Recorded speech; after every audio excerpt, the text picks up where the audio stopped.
Et vive la chaume, oui.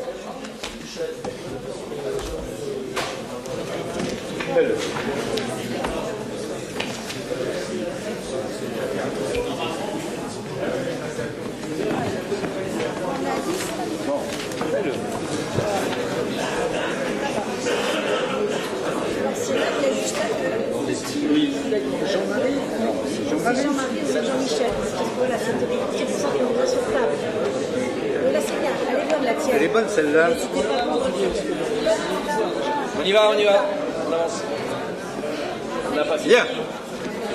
Nous avons encore quelques dizaines de délibérations à voter.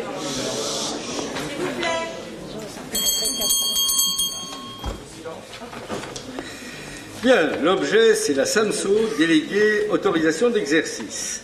Mes chers collègues, par délibération du 14 avril 2014, le Conseil municipal a désigné ses représentants pour siéger au sein du Conseil d'administration de la SAMSO, à savoir Madame Brigitte Tesson, Monsieur Yvan Carvanca, Monsieur Didier Lermite, Monsieur Jean-Marie Belle. Il appartiendra au conseil d'administration d'élire en son sein le président de la SAMSO. Cependant, conformément à l'article L. 1524-5 du Code général des collectivités territoriales, il convient que l'organe délibérant de la collectivité autorise la personne pressentie pour exercer les fonctions de président du conseil d'administration assurant la direction générale de la société. En conséquence, il est proposé au conseil municipal d'autoriser M. Jean-Marie Belle à exercer la fonction de président du conseil d'administration de la SAMSO, assurant les missions de directeur général. Bien. Y a-t-il des questions? Y a-t-il des abstentions? Des oppositions? Vous avez des abstentions? Ah. Groupe s'abstient. Bien. 2 abstentions supplémentaires. N'étant pas au conseil d'administration, on ne voit pas en quoi on aurait à décider qui est le président. Très bien. Donc, la délibération numéro 10 est adoptée. Maintenant, délibération numéro 11. Les Sables d'Olonne Développement, délégué autorisation d'exercice. Mes chers collègues, par délibération du 14 avril 2014, le conseil municipal a désigné ses représentants pour siéger au sein du conseil d'administration de la société d'économie mixte Les Sables d'Olonne Développement, à savoir Madame Brigitte Tesson, Monsieur Yvan Carvanca, Madame Pascal Dalle, Monsieur Armel Péchel, Monsieur Jean-Marie Belle, Monsieur Gérard Mongelas.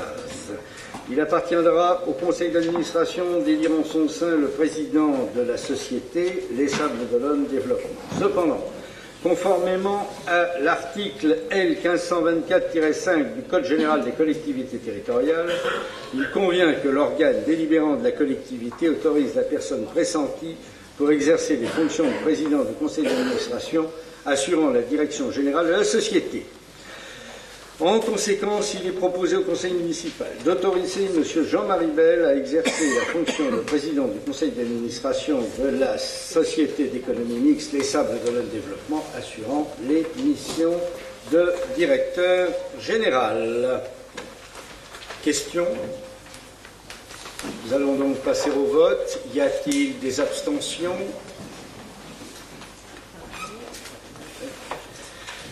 La délibération numéro 11 est donc adoptée et je vous en remercie. Alors,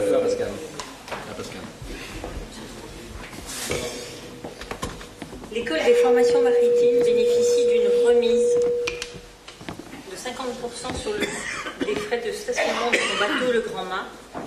En 2006, la facture a été honorée par l'école. En 2007, une demande de gratuité totale a été déposée auprès de la SAMSO, qui a décidé de ne pas y donner une suite favorable afin de ne pas créer de précédent. Dans ce contexte, la commission des adjoints, depuis 2007, a donné un avis favorable au versement d'une subvention exceptionnelle permettant le règlement des factures représentant 50% du tarif annuel.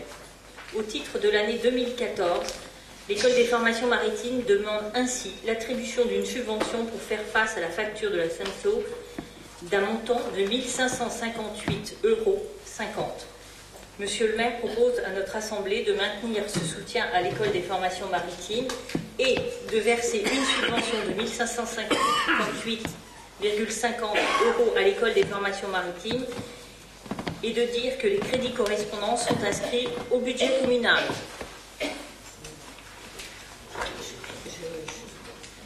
Y a-t-il des questions? Nous allons passer au vote. Y a-t-il des abstentions? Y a-t-il des oppositions?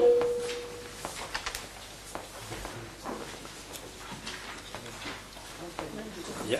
La délibération est donc adoptée. Et je vous remercie, mes chers collègues.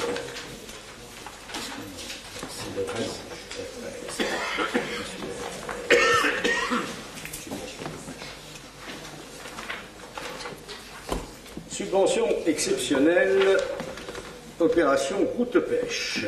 Mes chers collègues, en 2013, le comité régional des pêches des élevages marins des Pays de Loire a souhaité relancer l'opération route pêche.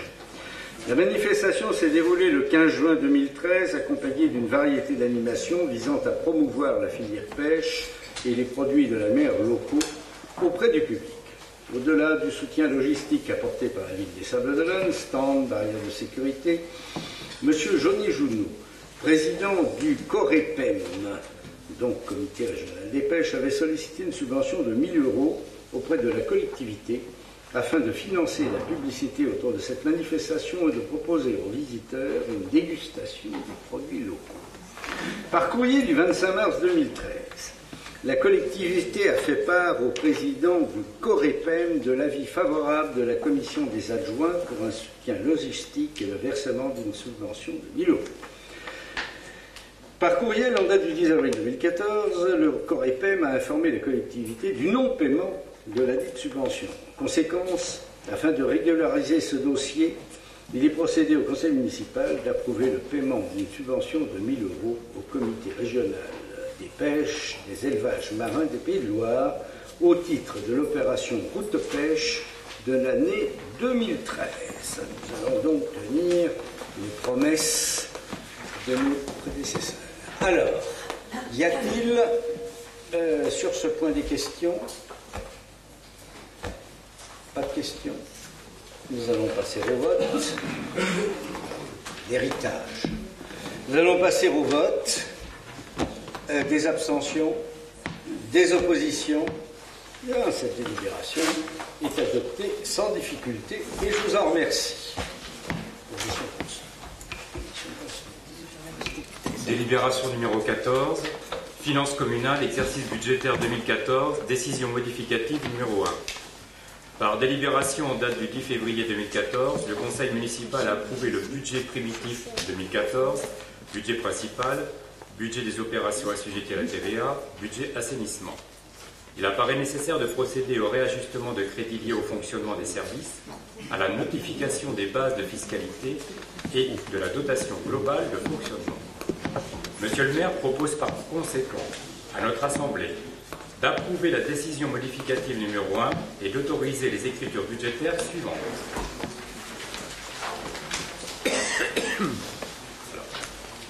Est-ce que vous voulez que je vous liste toutes les écritures budgétaires? Simplement une remarque, une principale sur la dotation globale de fonctionnement qui diminue. Donc vous savez, la dotation globale de fonctionnement qui diminue de 262 014 € par rapport à sa prévision budgétaire 2014. Donc nous avons une notification de la trésorerie municipale et c'est une baisse de 5,2% par rapport au budget primitif 2014. Ensuite, vous avez des baisses sur la taxe professionnelle, la taxe foncière et la taxe d'habitation pour un montant de 60 000 €. Donc en fait, vous avez une diminution, une baisse fiscale de 322 813 €. Donc nous sommes obligés, par ces écritures, de réajuster le budget principal, le budget primitif qui a été voté en 2014. Le reste, c'est uniquement des imputations comptables. Vous voyez, une écriture positive, une écriture négative. Et les pieds de colonne, dépenses et fonctionnement, sont équilibrés. Y a-t-il des questions? Monsieur Carvenca, la décision modificative que vous nous proposez prend en compte le désengagement de l'État qui est effectivement plus fort que prévu.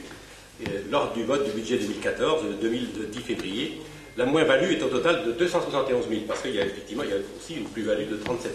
Donc au total, c'est 271 000 de plus-value, effectivement.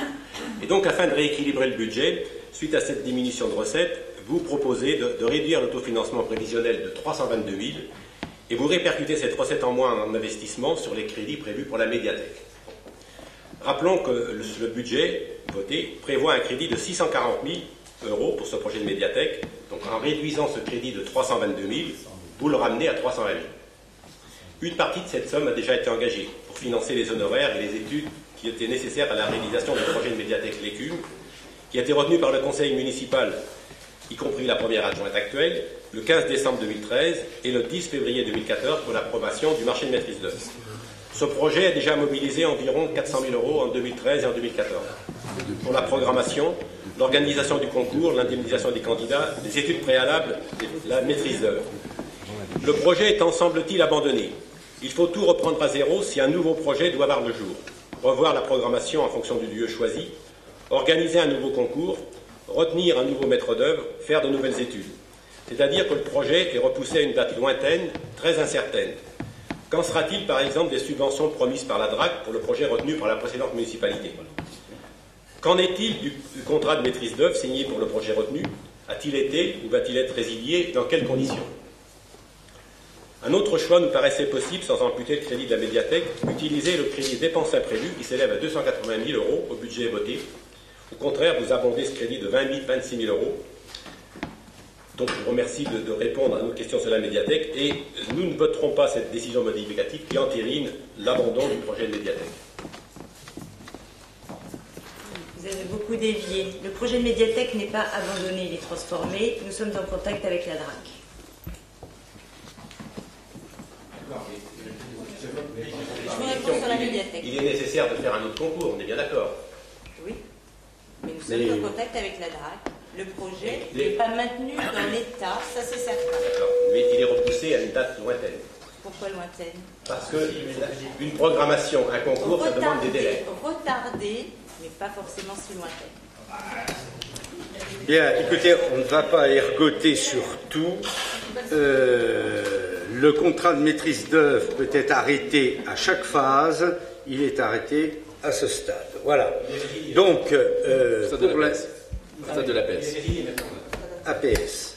Donc, nous allons passer au vote, car je n'entends pas rentrer dans les détails de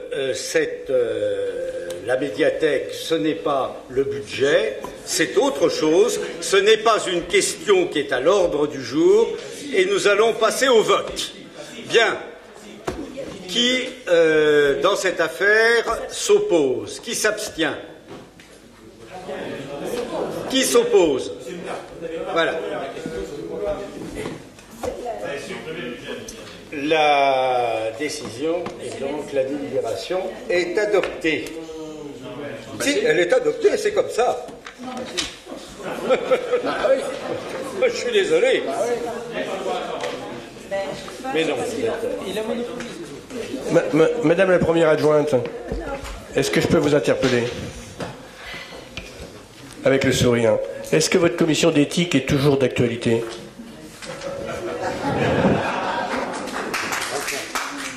Oui, ça vous va bien. Il me semble en effet qu'au niveau éthique, aujourd'hui, nous sommes bien placés parce que dans aucun des conseils auxquels j'ai assisté depuis 13 ans, il y a eu autant d'échanges et autant de réponses à toutes les questions qui ont été posées. Il y a eu autant de place donnée à l'opposition également. Et je crois que ceux qui sont aujourd'hui dans l'opposition peuvent aussi aller dans mon sens. Voilà.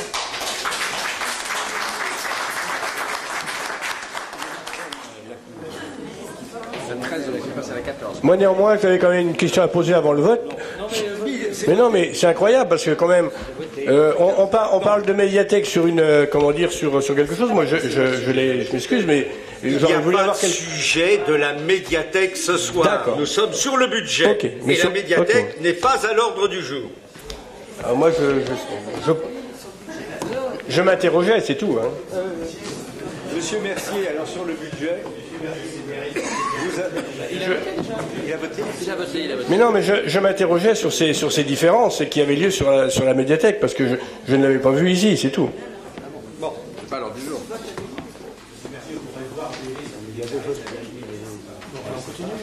C'est pas l'heure du jour. Monsieur Mercier, les services pris dans la tourmente n'ont pas perçu quel était votre vote. Mais je l'ai pris dans la tourmente, je ne sais pas s'il y a eu vote, monsieur le maire. Il y a eu vote. Il y a eu vote.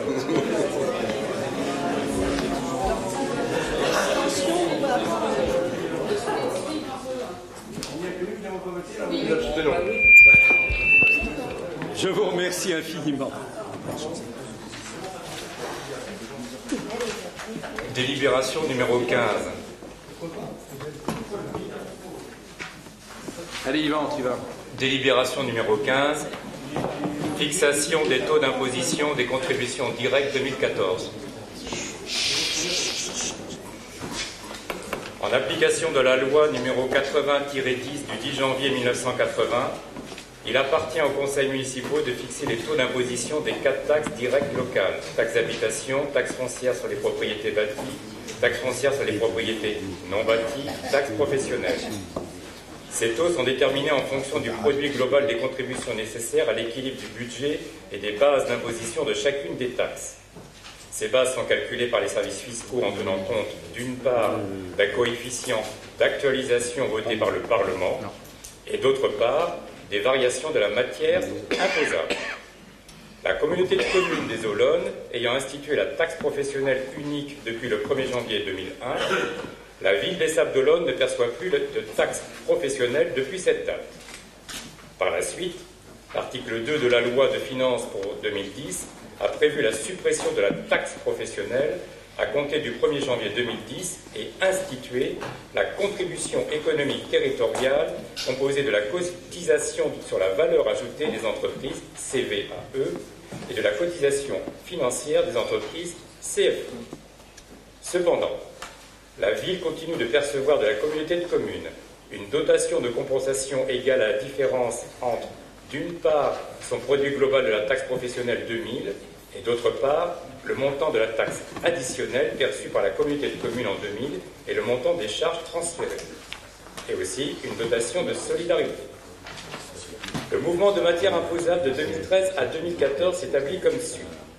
Taxe d'habitation effective en 2013, 47 646 053, base d'imposition prévisionnelle 2014, 48 326 000, soit une variation de 1,43%. Taxe foncière bâtie, effective 2013, 34 584 131, prévisionnelle 2014, 35 085 000, une variation de 1,45%. Taxe foncière non bâtie, effective 2013, 101 931, prévisionnelle 2014, 88 700, soit une variation négative de 12,98%. La municipalité vous propose pour 2014 de reconduire les taux 2013. En taxe d'habitation, nous avons un taux 2013 de 15,05. En taux 2014, donc identique, 15,05, soit un produit attendu en 2014 de 7 273 063. Une taxe foncière bâtie, taux 2013, 20,72%. Le taux est identique en 2014, donc 20,72%. Produit attendu en 2014, 7 269 612 euros. Taxe foncière non bâtie, un taux 2013 de 26,01%. Un taux en 2014 identique de 26,01% et un produit attendu 2014 de 23 071 euros. Le produit attendu est obtenu en multipliant le taux par la base d'imposition notifiée. Par ailleurs, en raison du transfert de la collecte des ordures ménagères à la communauté de communes à compter du 1er janvier 2003, celle-ci perçoit la taxe d'enlèvement des ordures ménagères à compter de la même date et en fixe le montant. Y a-t-il des questions ? Nous allons procéder au vote. Y a-t-il des abstentions? Des oppositions? Je vous remercie. Délibération numéro 16. Formation des élus. La loi du 3 février 1992 a reconnu à chaque conseiller municipal le droit à une formation adaptée à ses fonctions et permettant de faire face à la complexité de la gestion locale et à la nécessaire compétence qu'appelle la responsabilité élective. Ce droit est également ouvert aux membres des communautés de communes, des communautés d'agglomération, des conseils généraux et régionaux. Elle indique qu'une délibération est prise obligatoirement concernant les droits à la formation. Elle détermine les orientations de la formation et les crédits ouverts à ce titre. Par ailleurs, un tableau des actions suivies financées par la collectivité doit être annexé au compte administratif et donne lieu à un débat annuel. La durée du congé de formation auquel ont droit les élus locaux ayant la qualité de salarié est fixée à 18 jours par élu et pour la durée du mandat, et ce, quel que soit le nombre de mandats détenus. Concernant les formations, sont pris en charge les frais d'enseignement, si l'organisme est agréé par le ministère de l'Intérieur, de déplacement, article R 2123-13 du CGCT, et éventuellement de perte de revenus pour les élus salariés, article L 2123-14 du CGCT, dans les conditions prévues par la réglementation. Les crédits sont plafonnés à 20% du montant maximum des indemnités de fonction susceptibles d'être allouées aux élus. Il est proposé au conseil municipal de valider les orientations suivantes en matière de formation. Les thèmes privilégiés seront notamment les formations en lien avec les délégations et ou appartenance aux différentes commissions. Deuxième point, les formations favorisant l'efficacité personnelle, prise de parole en public, bureautique, gestion des conflits. Point numéro 3, les fondamentaux de l'action publique locale. Le montant des dépenses totales sera plafonné à 39 915 €, soit 20% du montant total des indemnités susceptibles d'être allouées aux élus. Chaque année aura lieu, alors là il y a un problème, aura lieu au vu du tableau récapitulatif des formations suivies annexées au compte administratif. La commission des adjoints a émis un avis favorable à cette demande. Monsieur le maire propose par conséquent à notre Assemblée d'approuver les orientations données à la formation des élus de la collectivité, telles que présentées ci-dessus, d'imputer la dépense correspondante sur les crédits figurant au budget de la commune, chapitre 65, article 65-35. Y a-t-il des questions? 39 000 par an, c'est ça? 39 000 par an? Non, mais sérieux, non, c'est 29 000 par an. Non, c'est pour toute la mandature. Pour tout le mandat. C'est pour tout le mandat. Non, d'accord. C'est au début du mandat et pour tout le mandat. C'est 18 jours par élu. C'est clairement 18 jours par élu et c'est 39 000 par mandat. C'est 39 000 €, 39 915 € pour toute la mandature. D'accord. Merci. Nous allons passer au vote.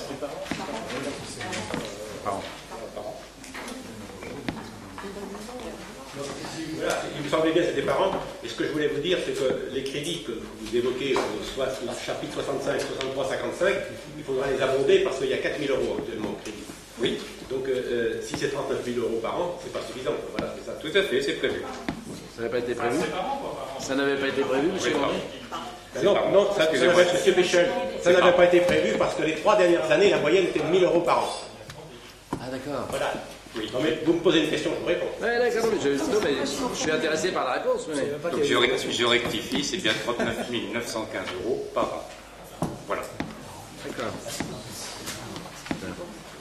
Nous allons procéder au vote. Y a-t-il des abstentions? Des oppositions? Je vous remercie.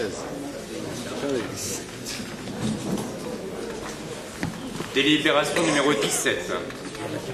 Modification du tableau des effectifs. Conformément à l'article 34 de la loi 84-53 du 26 janvier 1984 portant dispositions statutaires relatives à la fonction publique territoriale, les emplois de la ville sont créés par l'organe délibérant.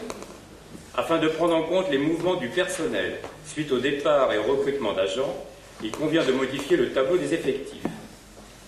Il appartient en conséquence au Conseil municipal de fixer l'effectif des emplois à temps complet et non complet nécessaires au fonctionnement des services.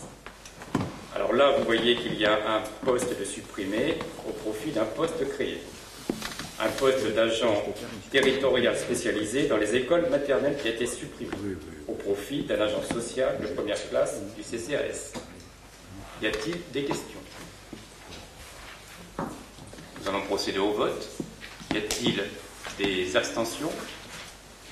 Des oppositions? Je vous remercie.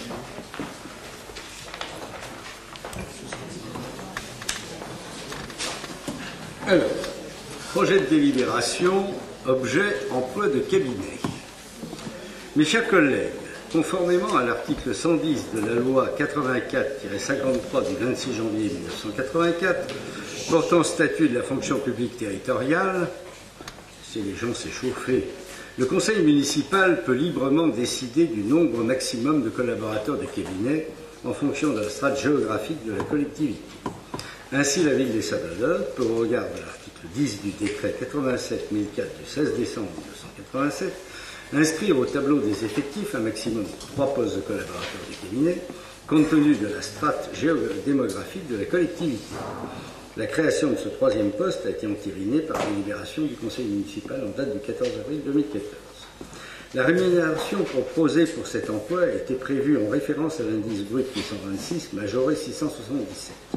Compte tenu de l'expérience professionnelle du candidat à ce poste, je vous propose de le rémunérer sur la base de 90% de la rémunération de l'emploi administratif le plus élevé, occupé par un fonctionnaire conformément à la réglementation, soit 90% du traitement indiciaire brut calculé en référence au 2e chiffre de la haute échelle A, équivalent à un indice de rémunération 824, et 90% du régime indemnitaire, indemnité forfaitaire pour travaux supplémentaires et indemnité d'exercice des missions de préfecture.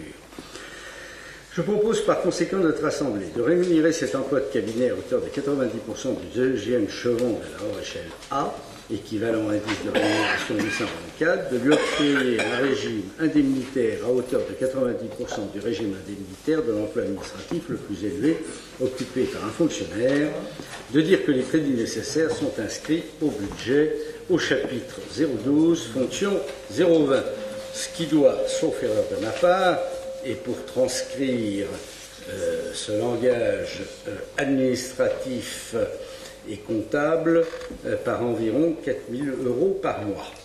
Voilà, net. Bien. Non, il n'y a pas de prix. Non, mais c'est dans le truc. Oui, il y a des indemnités, mais il n'y a pas de prix. Bien. Alors, quels sont les... Donc, si vous permettez, je vais faire une intervention. Surtout, vous connaissez bien la matière. Est-ce que je peux parler? Ton micro, parce qu'on ne peut pas entendre M. Landais. Donc, nous parlons bien ici du 3e poste de collaborateur de cabinet. Sachant que l'un n'est pas... Non, c'est pour l'instant, l'un des postes n'est pas pourvu, c'est le 3e. C'est le 3e, c'est ce qu'a dit la délibération. Donc nous rappelons que les 2 autres postes doivent faire l'objet d'une délibération du conseil municipal pour qu'ils puissent en apprécier l'impact budgétaire. C'est ce que j'avais appelé dans la dernière réunion. Et M. Péchol m'avait dit que cette chose serait vérifiée. Donc, je ne sais pas si les délibérations ne nous sont pas proposées. Ces 2 emplois semblent maintenus puisque la presse nous apprend que l'un est pourvu avec votre ex-colistière, monsieur le maire, et l'autre fait l'objet d'une procédure de recrutement, c'est ce que dit la presse aussi, après le retrait suspendu ou définitif de l'ex-directeur de campagne de madame la première adjointe. Nous étions contre la création du 3e poste, et si c'est ce qu'il avait dit au service, il s'est présenté lui-même comme étant... Bon, voilà, non mais c'est... Voilà. Mais vous avez des informations sur ce qui se passe dans la mairie, monsieur Landais. Vous avez un réseau? Non mais, vous qui aimez poser des questions, vous avez des sources. Oui, bon. Alors, nous étions contre la création du 3e poste de collaborateur des cabinets le 14 avril, considérant qu'il n'était pas nécessaire de faire supporter cette charge supplémentaire de 61 000 € que nous estimions à la collectivité, et considérant, monsieur le maire, que vous êtes un maire très présent, c'est vous qui l'avez dit, et disponible, n'ayant pas d'autres fonctions électives, notamment à la communauté de communes, vous l'avez rappelé en début de ce conseil municipal. Considérant enfin que ces collaborateurs de cabinet, les 3, ne peuvent exercer que des fonctions purement politiques. Alors je dis quand même aussi que nos voisines d'Olonne-sur-Mer et du Château d'Olonne ne peuvent avoir qu'un collaborateur de cabinet parce que ce sont des communes de moins de 20 000 habitants. Nous, notre ville peut avoir 3 postes de cabinet parce qu'elle est surclassée dans la catégorie 40 à 80, donc c'est un avantage. Et donc, nous étions contre le 14 avril, alors que le coût, encore une fois, était de 61 000 €. Aujourd'hui, on nous propose une nouvelle délibération pour réévaluer la rémunération. Et avec la rémunération principale, le régime indemnitaire et les charges, on évalue ce coût à 100 000 €. Et nous voterons donc à nouveau contre cette délibération qui induit une charge supplémentaire pour la ville de 100 000 €. Et nous attendons vos réponses sur la création des 2 autres postes de collaborateurs. Est-ce que vous me donnez la parole, monsieur le maire? Je rappelle que nous étions contre cette proposition, que nous avions voté contre, et nous voterons également contre. Pas forcément pour les raisons invoquées, mais aussi sur le fait qu'il y avait 2 collaborateurs déjà et que nous pensions que 2 suffisaient. D'accord. Bien, nous allons donc procéder au vote. Oui. Qui vote contre? Voilà. Bien. Qui s'abstient? La délibération est adoptée et je vous en remercie.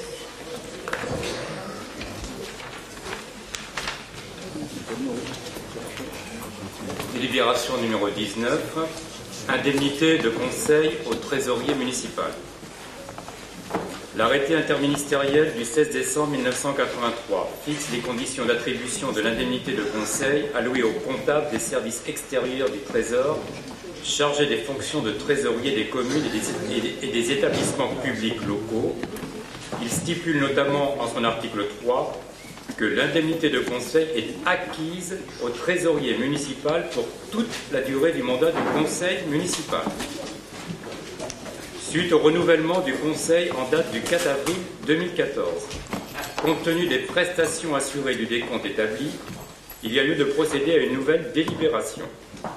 Monsieur le maire propose par conséquent à notre Assemblée d'accorder à monsieur Philippe Fuentes, trésorier municipal, l'indemnité de conseil au taux plein, conformément aux prescriptions de l'article 3 de l'arrêté précité, de dire que les crédits nécessaires sont inscrits au budget au chapitre 11, fonction 62-25. Y a-t-il des questions? Nous allons procéder au vote. Y a-t-il des oppositions? Des abstentions? Je vous remercie. Délibération numéro 20. Recensement des contribuables, indemnité au personnel des impôts. Dans le cadre des dispositions de l'arrêté interministériel du 10 mai 1946, fixant les règles d'indemnisation des agents des impôts pour les travaux de recensement des contribuables, il a été décidé d'allouer au personnel ayant effectué ce travail une indemnité de 849,65 € au titre de l'année 2012. Pour l'année 2013, Bernadette Gabani, inspectrice divisionnaire responsable du centre des Sables d'Olonne, nous fait savoir par courrier en date du 9 avril 2014 que ce travail a été effectué par Olivia Pajot, contrôleur. La revalorisation de l'indemnité versée au personnel des impôts est liée à l'augmentation de la valeur annuelle de l'indice 100 du traitement des fonctionnaires qui n'a pas évolué pendant l'année 2013. Monsieur le maire propose par conséquent à votre Assemblée d'approuver le versement à Olivia Pajot d'une indemnité de 849,65 €, de dire que les crédits correspondants sont prévus au budget primitif 2014. Y a-t-il des questions? Nous allons procéder au vote. Y a-t-il des oppositions? Des abstentions? Je vous remercie.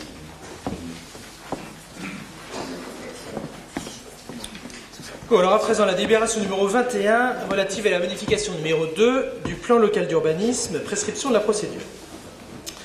Donc l'expérience de la mise en œuvre du PLU et la constitution d'une nouvelle équipe municipale font apparaître la nécessité de lancer une procédure de modification dont les objectifs sont les suivants. Maîtriser la densification et le renouvellement urbain afin de permettre d'une part l'intégration des projets dans leur environnement urbain et paysager et d'autre part le respect et la mise en valeur des caractères spécifiques des quartiers. Dans cette perspective, devront être revues les limites de certaines zones ainsi que les dispositions réglementaires en matière de hauteur, d'implantation et d'accès. Renforcer la protection et la mise en valeur du patrimoine architectural, urbain et paysager par l'identification complémentaire d'espaces paysagers et d'ensembles bâtis à préserver, par l'extension des zones naturelles, et notamment les jardins des marchais, et par l'ajout des dispositions réglementaires encadrant l'évolution des constructions existantes et l'insertion des constructions nouvelles. Adapter certaines dispositions à l'évolution des projets municipaux. Il s'agit notamment du zonage de certains sites, entre autres l'ancien site EDF, Cours du Pont, le site du Camping des Roses, la modification d'emplacements réservés, notamment la suppression de celui destiné à relier l'impasse des Iris à l'impasse des Chardonnerets, l'assouplissement de certaines dispositions visant à faciliter les aménagements paysagers des espaces publics. Contribuer à l'amélioration du confort des logements existants afin de favoriser l'habitat permanent. Intégrer les évolutions de la doctrine des services de l'État en matière de règles de construction à appliquer dans les secteurs présentant un risque d'inondation terrestre ou maritime. Intégrer certaines dispositions de la loi du 24 mars 2014 relative à l'accès au logement et à un urbanisme rénové, la loi Allure, notamment en ce qui concerne les lotissements et les références au code de l'urbanisme. Clarifier certaines dispositions du règlement, nécessité apparue à la pratique de l'instruction des autorisations du droit des sols. Le projet de modification du PLU sera élaboré par les services municipaux et sera notifié aux personnes associées suivantes: Monsieur le préfet et services de l'État, la région, le département, le syndicat mixte du canton des Sables d'Olonne, la communauté de communes des Olonnes, la ville d'Olonne-sur-Mer, la ville du Château d'Olonne, la chambre de commerce et d'industrie, la chambre des métiers, la chambre d'agriculture, le centre régional de la propriété forestière, la section régionale de la conchyliculture et l'agence régionale de la santé. Le projet de modification du PLU fera l'objet, après sa notification aux personnes associées mentionnées ci-dessus, d'une enquête publique qui sera prescrite par arrêté municipal. Les avis émis par les personnes associées sont joints au dossier d'enquête. À l'issue de l'enquête publique, ce projet, éventuellement modifié pour tenir compte des avis qui ont été joints au dossier, des observations du public et du rapport du commissaire ou de la commission d'enquête, est approuvé par délibération du conseil municipal. Conformément à l'article L 302 du Code de l'urbanisme, le projet de modification du PLU n'est pas soumis à concertation. Vu le Code de l'urbanisme et notamment les articles L 123.13.1, L 123.13.2 et R 123.22, vu le plan local d'urbanisme approuvé par délibération du conseil municipal en date du 12 décembre 2011 et modifié par délibération en date du 10 février 2014, vu l'avis de la commission d'urbanisme en date du 16 avril 2014, Monsieur le maire propose à notre assemblée de prescrire une procédure de modification du PLU afin de répondre aux objectifs présentés ci-dessus, de l'autoriser à signer tout document permettant la mise en œuvre de cette procédure. La présente délibération sera transmise en sous-préfecture pour le contrôle de légalité. Elle sera publiée au recueil des actes administratifs et fera l'objet d'un affichage en mairie et sera tenue à disposition du public, au service de l'urbanisme, aux heures et jours habituels d'ouverture, et une mention sera en outre publiée dans le journal Ouest France. Voilà donc le deuxième projet phare donc, de ce conseil municipal, à savoir modifier le PLU de manière à corriger un certain nombre de dérives qui ont été constatées quant à sa mise en œuvre. Est-ce qu'il y a des questions de la part des uns et des autres? Mon cher Geoffroy, je veux bien dire un mot, effectivement. La commission d'urbanisme du 16 avril 2014 a donné un avis favorable au lancement de la procédure de modification du PLU. Les membres de l'opposition n'ont été convoqués par mail que la veille de la commission et leur engagement professionnel ne leur ont pas permis d'être présents. Il nous semble que pour des décisions aussi importantes, il conviendrait de respecter des délais raisonnables de convocation des commissions à l'avenir. Sur le fond, un plan local d'urbanisme a pour vocation de s'adapter sans cesse aux besoins et aux évolutions de l'habitat et de l'activité économique en y fixant des règles et des principes. Il est aussi l'expression d'une volonté politique d'aménagement de son territoire. Un PLU n'est donc jamais figé et doit pouvoir évoluer. En cela, une modification de PLU n'a rien de choquant ni de surprenant. La précédente municipalité l'a d'ailleurs récemment fait pour protéger l'avenir de la sous-préfecture actuelle en la classant en zone naturelle et pour traiter la prise en compte de textes réglementaires nationaux, entre autres. Ça vous fait sourire? Oui, oui, complètement, oui. Oui, ben moi aussi. Moi, j'apprécie assez peu ces moqueries physiques. Voilà, je trouve qu'à un moment donné, vous pouvez respecter les gens, ça doit pouvoir se voir, s'il vous plaît. L'actuel PLU des Sables a été conçu sur les seules bases du territoire sablais, dont chacun connaît les limites foncières et les problématiques complexes de gestion de l'habitat et du foncier. Impulsé par Louis Guédon, il a été adopté, après une très large consultation, par le conseil municipal, notamment par Madame la première adjointe, et l'adjoint actuel à l'urbanisme ne s'y est pas opposé. On peut donc relever qu'il a déjà permis la création de 100 logements aidés à tarif contenu pour les résidences principales et plus de 35 logements en accession sociale. Les dernières élections ont marqué un vrai changement attendu sur l'avenir de l'intercommunalité, en raison des engagements des candidats aux municipales, et notre équipe a, comme d'autres, porté le projet d'une commune unique.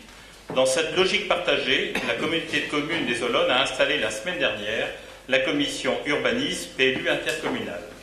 Dans notre programme électoral, nous avions clairement indiqué notre volonté de repenser l'urbanisme sur le territoire des 3 communes des Olonnes en adoptant un PLU intercommunal et de commencer à travailler dans ce cadre dès le lendemain des élections.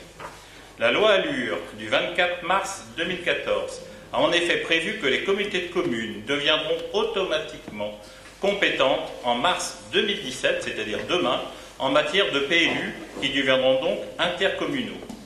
La CCO a donc légitimement pris en compte la perspective de cette nouvelle compétence.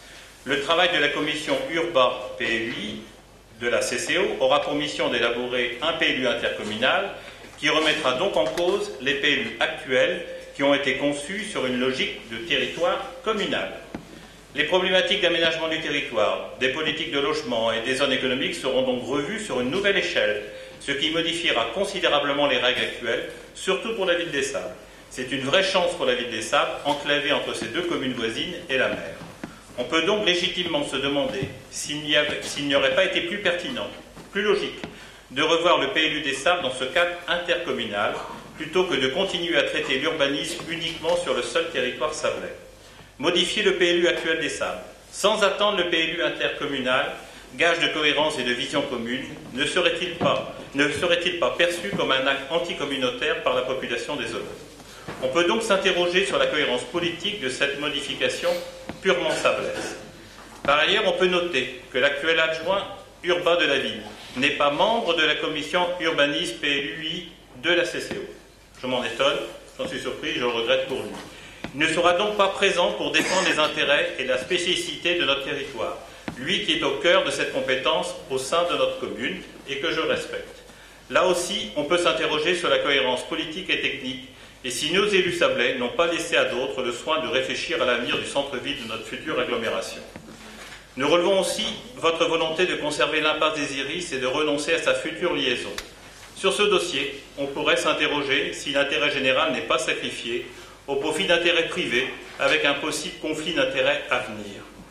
Sur le fond, on peut également s'interroger à la lecture de la délibération s'il ne s'agit pas d'une révision du PLU plutôt que d'une modification, compte tenu de l'importance des modifications envisagées et qui peuvent porter atteinte aux orientations du PADD.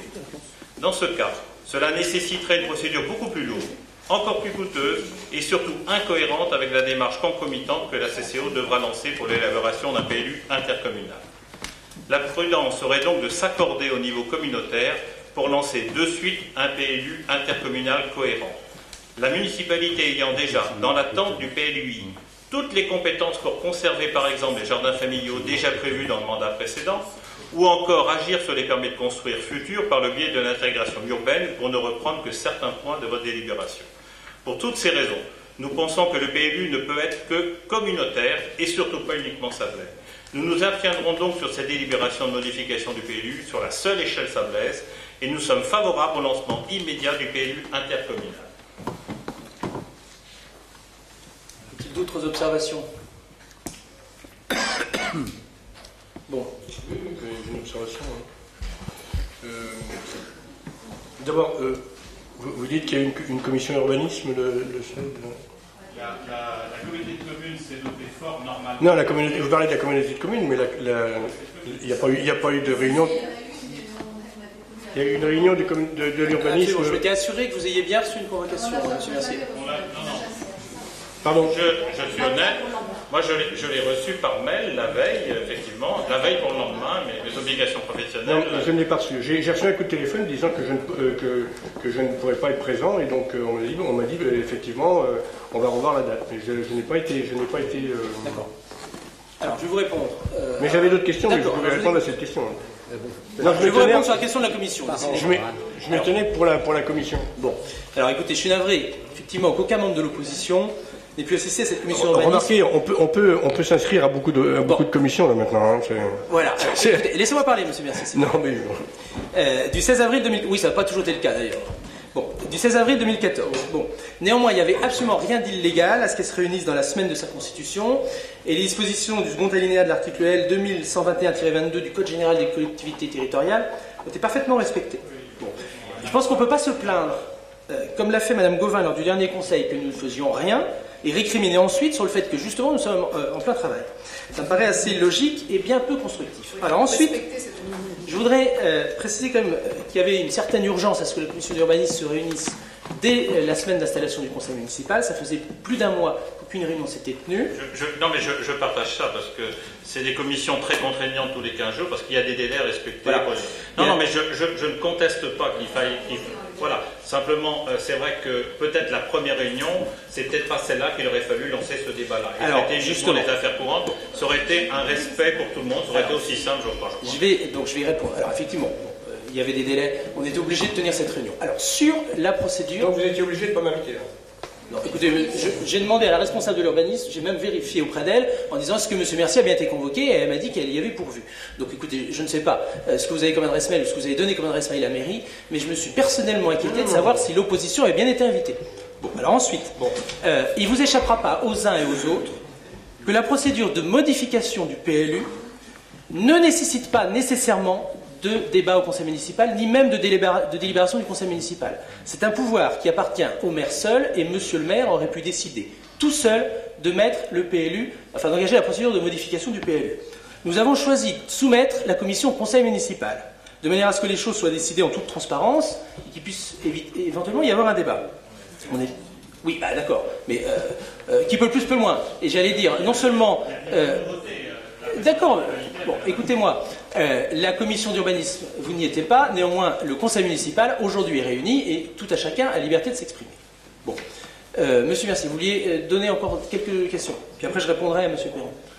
Je voulais préciser que notre liste avait également demandé une modification du PLU le plus rapidement possible.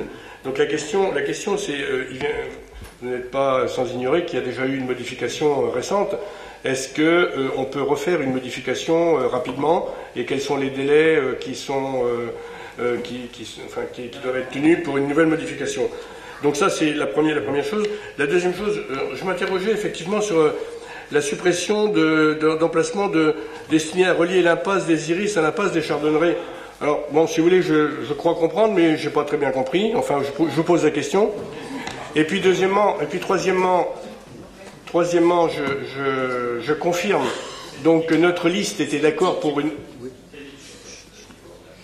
Je confirme que notre liste était d'accord pour une révision du PLU le plus rapidement possible. Néanmoins, je fais la même remarque que M. Perron par rapport au PLU intercommunal. Il serait bon que l'on n'oublie pas cette compétence nouvelle de la CCO, compétence d'ailleurs il va y avoir pas mal de compétences. Les transferts de compétences vont être légion, monsieur le maire.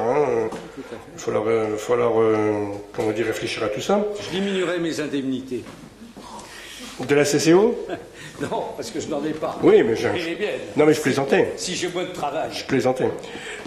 Donc, je pense qu'il serait intéressant de tenir compte également du PLU intercommunal, de manière qu'il n'y ait pas effectivement peut-être deux réflexions différentes. Enfin, en tous les cas, nous sommes pour effectivement la révision du PLU. Mais je fais ces trois remarques là. Et si vous voulez, si vous pouviez me répondre à mes questions et puis répondre aux questions de l'opposition de manière que les débats soient sereins quand vous me regardez et puis moins sereins quand vous les regardez, quoi. D'accord? Par exemple. Je suis serein avec tout le monde. D'accord. Donc, on a le choix, soit on ne fait rien et on laisse effectivement le PLU en l'état, soit on fait quelque chose. Bon. Alors effectivement, on avait le choix soit de faire une révision du PLU, soit une modification. Bon. La procédure de révision, ça consiste à faire table rase totale du plan existant et à le remplacer par un nouveau plan. Ce n'est pas le choix que nous avons fait. Nous avons fait donc choisi de faire une modification. Il s'agit donc non pas de repartir à zéro, mais uniquement d'apporter des modifications et des corrections à un plan existant. On va l'amender, si vous voulez. Bon. Alors, il y a... Oui. Excusez-moi. Attendez, je vais finir, puis vous pouvez répondre après. Alors, d'abord, il y a 3 raisons à ça. Première raison, le plan est relativement récent. Effectivement, il date de 2011. Il avait été l'objet et le fruit d'un long travail d'élaboration. Et il y avait une évolution notable par rapport aux dispositions du plan d'occupation des sols précédent. Et c'est pour cette raison que nous considérions qu'il allait dans le bon sens. Effectivement, à l'époque, l'opposition n'avait pas voté contre. Oui, attendez. Ça, non, c'est une modification. C'est des modifications. Bon. À l'époque, donc, l'adjoint à l'urbanisme de l'époque avait notamment expliqué qu'on rendait à la nature un certain nombre de terrains, notamment à la chaume. Bon. Aujourd'hui, nous voulons aller au bout de la logique, c'est-à-dire qu'on considère que la protection qui a été instaurée dans le PLU par rapport au plan d'occupation des sols n'est pas suffisante. On a quand même un sentiment de bétonnage assez flagrant dans un certain nombre d'endroits dans les sables. Bon. Donc d'abord, on conserve le PLU, on va essayer de l'améliorer. Ensuite, la révision, c'est une procédure très lourde et très coûteuse, très onéreuse. Réviser un PLU, ça coûte à peu près 100 000 €. Donc il était hors de question, effectivement, de se lancer dans des dépenses à considérer. Et on préfère, effectivement, je pense que c'est un sujet là, qui est partagé par les oppositions, de ne pas gaspiller d'argent public et au contraire d'apporter les modifications qui s'imposent. Alors effectivement, c'est le dernier point, le plan d'occupation, enfin le PLU des sables, il est en sursis. Je pense que tout le monde le sait, puisque nous avons un objectif commun, partagé, d'obtenir une fusion des communes le plus rapidement possible, et si possible, effectivement, dès 2017. Mettre aujourd'hui le PLU des sables en révision n'aurait aucun sens, puisque la procédure est longue, il faudra à peu près 3 ans, ce qui fait qu'on fusionnerait, enfin l'union des communes interviendrait, le PLU des sables ne serait même pas encore adopté.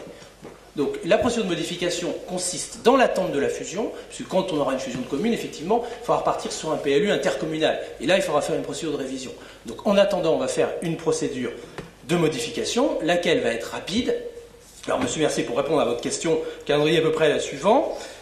Jusqu'à l'été, on va préparer le projet, être à l'écoute, procéder à des rencontres participatives. On enverra ensuite le projet aux personnes publiques associées pour avis. À l'automne, on procédera à l'enquête publique, on finalisera le projet à l'issue, et il pourra être voté fin décembre, début janvier. Bon. Excusez-moi, c'est possible de faire 2 modifications? On peut faire autant de modifications qu'on veut, absolument. Bien sûr. Surtout qu'on ne va pas modifier ce qui a été modifié l'année dernière par la précédente municipalité. Hein, on ne retouche pas, notamment au secteur de la sous-préfecture. Alors au contraire, l'idée c'est de corriger les excès du PLU, qui est quand même très permissif dans les possibilités de bétonnage de certains espaces, notamment à la chaume. Et donc je vous invite tous à participer aux travaux de la commission. Je veillerai à ce que vous soyez tous convoqués les uns et les autres dans des délais normaux, de manière à ce que ça puisse être constructif et que chacun apporte sa pierre. Et on sera évidemment tout à fait attentif aux propositions des uns et des autres. Voilà. Je souhaiterais compléter ce que vient de dire Geoffroy de Bernard. Il dit très permissif, le PLU, on a siégé ensemble en bonne intelligence pendant 6 ans et avec respect, je pense que ça continuera de la même manière. En réalité, sur la chaume, il y a 3 espaces, effectivement, que monsieur le maire, Guédon, avait souhaité pouvoir donner un peu de la hauteur, c'est-à-dire 3 espaces qui sont à R+4. La chaume est à R+1 en totalité, 50 hectares ont été gelés définitivement, et la mare des Agores a été classée. Donc beaucoup de choses ont été faites en réalité. Le camping a été reculé dans la bande de 100 mètres, et je pense que vous pouvez voir les travaux. Malheureusement, il y a eu un accident, comme chacun sait, consécutif à ces travaux. Mais aujourd'hui, le camping ne sera plus visible comme il l'était précédemment. Donc effectivement, beaucoup de choses ont été faites. Moi, je pense que c'est une erreur que de lancer une modification du PLU maintenant. Non pas le principe, je suis favorable. Les limites d'un PLU des sables avec un territoire de 550 hectares, c'est on vous demande de réaliser toutes les compétences d'une ville et sans en avoir les terrains. Donc il est évident qu'aujourd'hui la problématique elle est sur les 3 communes et je suis à fond là-dessus. Là, en 2017, on va devoir avoir ce PLU intercommunal. Il va falloir 2 à 3 ans pour le faire.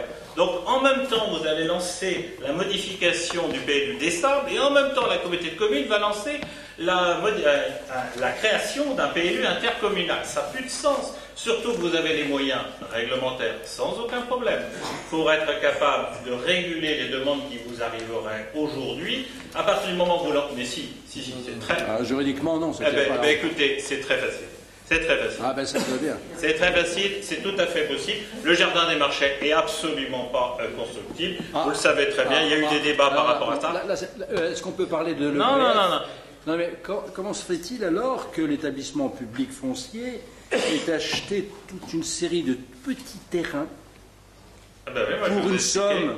Comment? Je vous ai expliqué. Pour une somme de 415 380 vous le savez pas. À des prix constructibles, de terrains constructibles. Pourquoi? Mais vous ne le savez pas. Ah non, j'attends que vous nous disiez. Vous m'inquiétez. Vous savez bien que la ville, lorsqu'elle a demandé à l'EPF un établissement public foncier, donc c'est pas un promoteur, c'est de l'argent public, c'est une émanation du Conseil général, et c'est donc un service public foncier. Et donc, effectivement, ils achètent la totalité des terrains. Si on veut demain avoir au Jardin des Marchais un jardin qui soit organisé, cohérent avec des parcelles et qui soit de qualité pour un plus grand nombre, où il faut organiser à la fois la gestion des déchets, les stationnements, l'organisation des abris pour les jardiniers, il faut que la ville en ait la maîtrise. Donc la maîtrise de ça, c'est simplement pour que la ville ait la possibilité de faire des jardins qui soient cohérents et maîtrisés par la ville. Donc question esthétique, c'est tout. C'est clair, et c'est marqué en plus, c'est marqué à l'intérieur du document dans les annexes sur l'EPF. Donc si vous l'aviez lu, vous l'auriez vu. Vous achetez 6 000 m² de terrain non constructible, c'est-à-dire grosso modo un peu plus d'1,5 hectare, non constructible, 278 000 €. Les terrains sont achetés au tarif, je crois que la moyenne... 278 000 €. Je ne suis pas sourd, hein. La moyenne, c'est environ 45 € du prix du mètre carré. Donc l'objectif de l'EPF, et c'est très clair, la partie urbanisée, ce n'est pas les jardins, c'est très clair dans leur cahier des charges.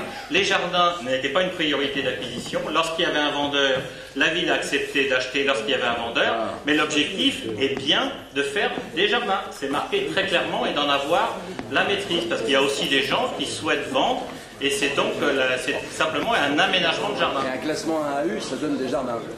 Et oui, bien sûr. Un classement AAU, ça donne des jardins. Mais bien sûr, vous pouvez faire ça. Et une zone naturelle, figurez-vous que certaines zones naturelles, vous ne mettrez même plus un bâtiment. Et si vous le classez en zone humide, comme certains l'avaient demandé, demain, vous ne ferez plus pousser des carottes. Donc, il faut le savoir. Donc, encore une fois, M. Béchel. Je veux bien classer encore une fois. Zones naturelles, mais enfin, ça ne me paraît pas tout à fait correspondre au classement. C'est une conception que vous pouvez avoir. Non, mais attendez, soyons sérieux. Ne rentrez pas dans cette moquerie où vous prenez les autres pour des cons. Mais si, ça vous est assez habituel, je le trouve déjà depuis quelques temps. Ça y ressemble quand même. Ça y ressemble. En tout cas, pour revenir sur le fond, oui, mais je ne me moque pas de vous, je vous explique que je ne suis pas juridiquement avec vous. Je ne suis pas d'accord juridiquement avec vous. Écoutez, monsieur le recteur, je suis désolé. Respectez-moi. Sinon, monsieur Mercier, s'il me permet, monsieur le recteur, respectez-moi. Donc, ce qu'on essaye de vous dire, c'est que ce qu'on est... Laissez les... Bon, alors allez-y. Ce qu'on essaye de vous dire, c'est qu'on a bien connu les limites. On a bien connu les limites de réaliser un PLU sur la seule échelle des sables. Geoffroy le sait bien, c'est extrêmement difficile parce que vous devez répondre à toutes les problématiques d'une ville et vous n'en avez pas les mètres carrés. C'est pour ça que nous sommes favorables à ce lancement de ce PLU intercommunal et nous pensons qu'une révision de PLU, vous savez, c'est quelque chose qui n'est pas un signe cohérent vis-à-vis de la communauté de communes et qu'il vaut mieux lancer le PLU intercommunal. Vous aurez le sursis à statuer avec ça et avec ça vous pourrez régler vos problèmes de suite. Et vis-à-vis des deux autres communes, c'est un signe que vous voulez travailler avec eux au lieu de construire vos propres règles sans se soucier des autres. Voilà. C'est pour ça que nous nous abstenons sur cette délibération. Voilà, alors donc, passons au vote maintenant. Donc, qui est contre? Oui, qu'est-ce qui se passe? Nous voterons pour, nous avions demandé la révision du PLU, nous voterons pour, mais je souhaiterais effectivement que dans la délibération soient mises les réserves par rapport au PLU intercommunal. C'est quelque chose qui est récent, qui est pris en compte par la CCO, et on ne peut pas faire l'impasse sur ça.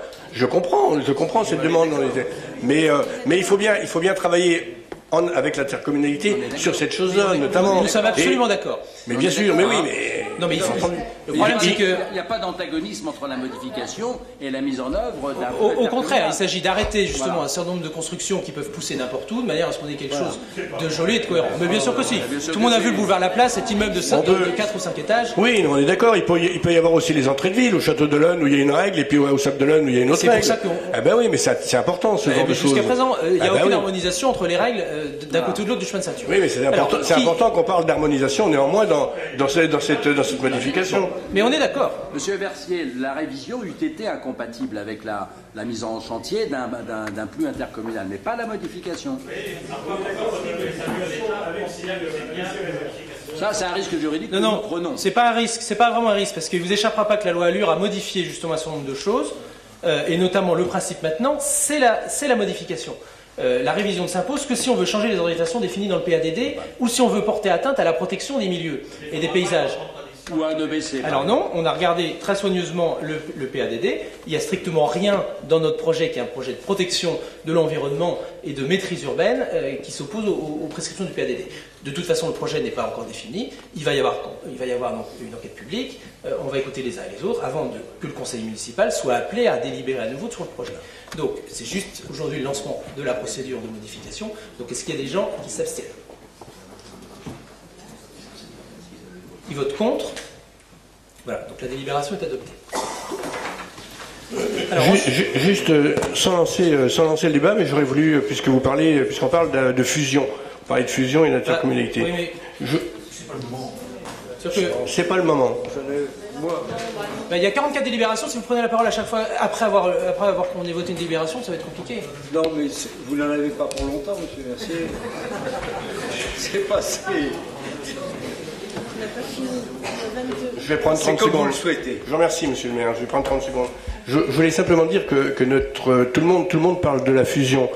Je voulais simplement dire que notre liste était pour une intercommunalité élargie au bassin de vie et pas forcément à la fusion des 3 communes. Je pense que cette réflexion doit rester présente à notre esprit. Merci. Bon, alors, 22e délibération. On a fait à peine la moitié. Travaux de ravalement de façade, instauration de l'obligation de déposer une déclaration préalable de travaux. Alors une des conséquences de la loi Allure et des évolutions législatives et réglementaires récentes, c'est que depuis le 1er avril, on n'a plus besoin de déposer de déclaration de travaux pour ravaler sa façade nulle part. Le décret 2014-253 relatif à certaines corrections apportées au régime des autorisations d'urbanisme dispense de toute formalité au titre de l'urbanisme, et ce à compter du 1er avril 2014, les travaux de ravalement, à l'exception de ceux situés dans la zone de protection des monuments historiques, du périmètre de la zone de protection du patrimoine architectural, urbain et paysager, et pour les immeubles protégés au titre de l'article L 123-1-5, 7e du Code de l'urbanisme. Compte tenu du caractère touristique et ou patrimonial de l'ensemble du territoire communal des Sables d'Olonne, et afin de maîtriser l'évolution des constructions existantes permettant de conserver une cohérence urbaine et paysagère, il est proposé de soumettre les travaux de ravalement des façades, donc sur l'ensemble de la commune, au dépôt d'une déclaration préalable de travaux. Vu le Code de l'urbanisme et notamment ses articles R420-2 et R421-17-1, vu l'avis de la commission d'urbanisme du 16 avril 2014, monsieur le maire propose à notre assemblée de soumettre les travaux de ravalement au dépôt d'une déclaration préalable de travaux sur l'ensemble du territoire communal, de manière à ce que la commission d'urbanisme puisse continuer à avoir un regard sur les couleurs et les matériaux de certaines façades. Oui, je souhaiterais... Oui, je vais dans ce sens-là. Effectivement, le décret qui est un décret lié à la simplification administrative, à mon avis, sur la ville des Sables n'est pas une bonne idée. Donc, je soutiens cette modification, cette délibération qui permet de contrôler ce qui va pouvoir se passer. Bon, merci. Y a-t-il d'autres observations? Bon, donc nous allons passer au vote. Est-ce que quelqu'un vote contre? Y a-t-il des abstentions? Très bien. La délibération est adoptée à l'unanimité, monsieur le maire. Madame Brossard va nous parler de travaux dans les bâtiments communaux. Travaux bâtiments communaux, dossier administratif d'urbanisme. Dans le cadre des travaux d'entretien des bâtiments communaux, le service bâtiment a programmé les interventions suivantes à venir. Remplacement d'une partie des ouvrants de la conciergerie de l'hôtel de ville. Remplacement d'une partie des ouvrants de la salle des fêtes de la Chaume.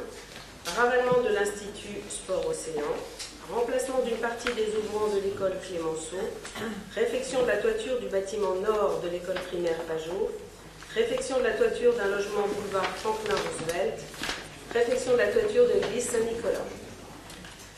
Vu l'avis favorable de la commission urbanisme en date du 16 avril 2014, Monsieur le maire propose à notre assemblée de l'autoriser à déposer les demandes d'autorisation nécessaires pour les travaux précités. Est-ce qu'il y a des questions?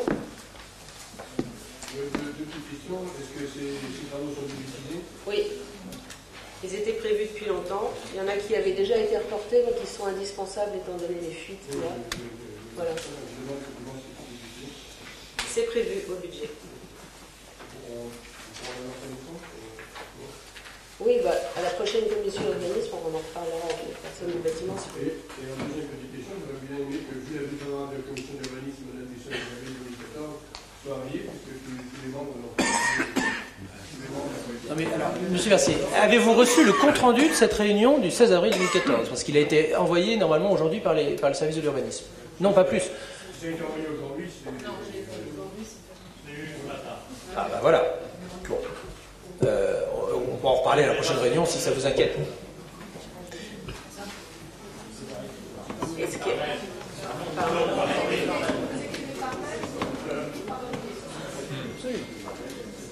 Et les demandes de documents n'obéissent pas aux mêmes règles.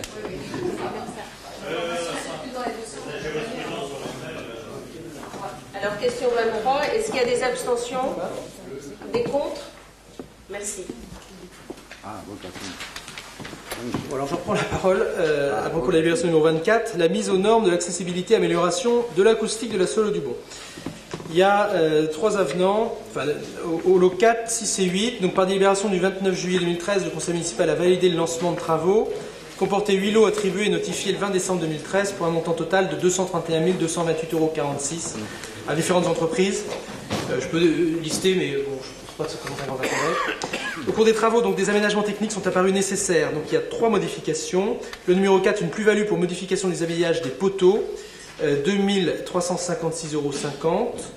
Le lot numéro 6, plus-value pour modification de l'élévateur, donc pour accéder à la scène, 1912,53 €. Et le lot numéro 8, une plus-value pour un complément de luminaire. On a rajouté 2 ampoules, enfin 2 luminaires, 288,42 €. Tout ceci à la demande de M. Guédon.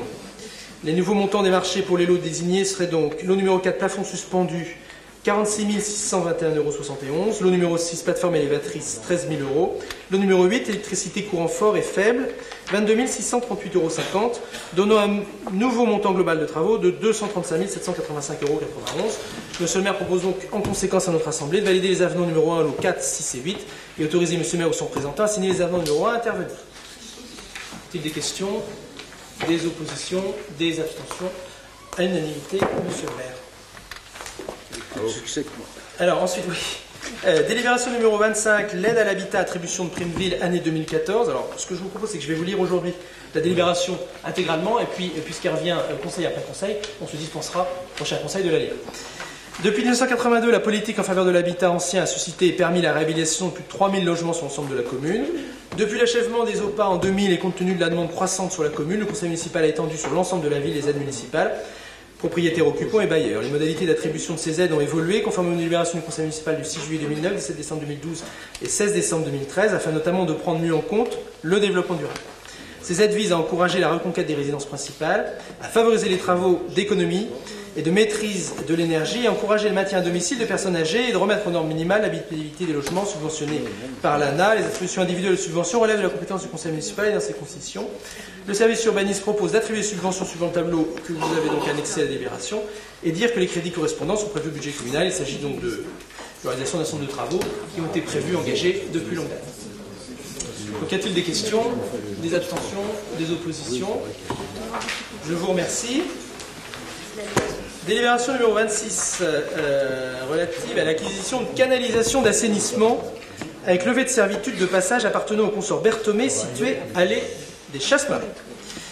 Alors, par acte administratif en date du 30 août 2013, la société Vendée Expansion a rétrocédé à la ville la voirie de l'allée des Chasses-Marées, cadastrée dans la section BI sous les numéros 1899 et 1900. Ces emprises étant destinées à être incorporées dans le domaine public communal, il ressort que l'une d'entre elles, la parcelle numéro 1900, est frappée d'une servitude de passage de canalisation souterraine d'assainissement d'eau pluviale et d'eau usée au profit des consorts Berthomé, propriétaires de ces réseaux. Bon, donc en clair, on a acheté, on a récupéré l'allée de la Chasse-Marée uniquement en ce qui concerne la surface, mais pas en ce qui concerne le sous-sol. Une négociation s'est engagée entre la ville et les consorts Berthomé afin d'acquérir à l'amiable ces canalisations et pouvoir ainsi lever la servitude correspondante, ce qui permettra par la suite de pouvoir raccorder directement les autres parcelles au réseau communal. À l'issue du contrôle des réseaux par caméra qui s'est révélé satisfaisant, et après avis du service des domaines en date du 8 avril 2014, le prix d'acquisition de ceux-ci net vendeurs a été retenu à 7 109,89 €. Compte tenu de ces éléments et après avis favorable de la commission de l'urbanisme, M. le maire propose par conséquence à notre Assemblée d'acquérir les canalisations au prix net vendeur de 7 109,89 € TTC, de procéder à la levée de la servitude qui grève la parcelle BI numéro 1900 et l'autoriser lui ou son représentant à signer l'acte notarié intervenir ainsi que toutes les pièces se rapportant à cette cession. Je pense qu'il y a le plan de la passe. Est-ce qu'il y a des questions? Un quart de la chose. Bon. Des oppositions? Des abstentions? Bon, je vous remercie. Alors, pour finir, en ce qui me concerne, la vente de certificats d'économie d'énergie. La loi de programme fixant les orientations de la politique énergétique du 13 juillet 2005 a créé un dispositif de certificat d'économie d'énergie.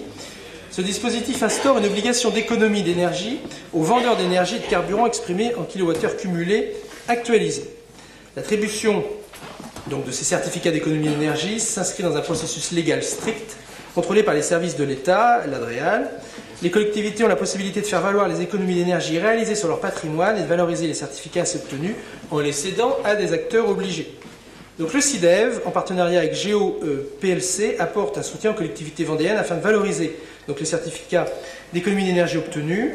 Dans le cadre de travaux de remplacement d'ouverture effectués au groupe Clémenceau en juillet 2013, Géo PLC propose de racheter à la ville des Sables-d'Olonne les 167 412,60 kWh CUMAC ainsi obtenus pour un montant de 508,93 €, frais de gestion compris. Par conséquent, il est proposé à M. le maire de signer la convention de vente des certificats d'économie d'énergie concernant les travaux de réfection d'ouvrant à Géo PLC pour un montant de 508,93 €. Donc une petite recette pour la collectivité. Y a-t-il des questions? Des oppositions? Des abstentions? Je vous remercie. Délibération numéro 28, déclassement définitif d'une emprise du sommin communal situé 95 rue de l'Aubrais. Mes chers collègues, par délibération du 16 décembre 2013, le Conseil municipal a approuvé le lancement d'une procédure d'enquête publique pour le déclassement d'une emprise du chemin communal, 16 mètres carrés, situé 95 route de l'Aubrais. L'enquête publique a eu lieu du 16 au 26 février 2014 inclus, en mairie, et M. Daniel Clavelou a été désigné comme commissaire enquêteur. M. Daniel Clavelou a émis un avis favorable au déclassement définitif d'une emprise du chemin communal situé 95 route de l'Aubrais le 17 mars 2014. Monsieur le maire vous propose de déclasser définitivement l'emprise du chemin communal situé 95 route de l'Aubrais et représentant 16 mètres carrés, de l'autoriser à signer tout document nécessaire à la régularisation des emprises concernées. Y a-t-il des questions? Y a-t-il des abstentions? Des contre?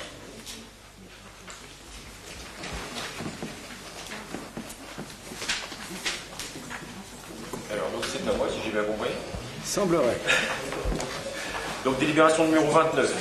Institut Sport Océan, tarif jeu concours de l'Office de tourisme. Donc, dans le cadre de ces actions de communication, l'Office de tourisme des Sables-d'Olonne organise un jeu concours sur sa page Facebook.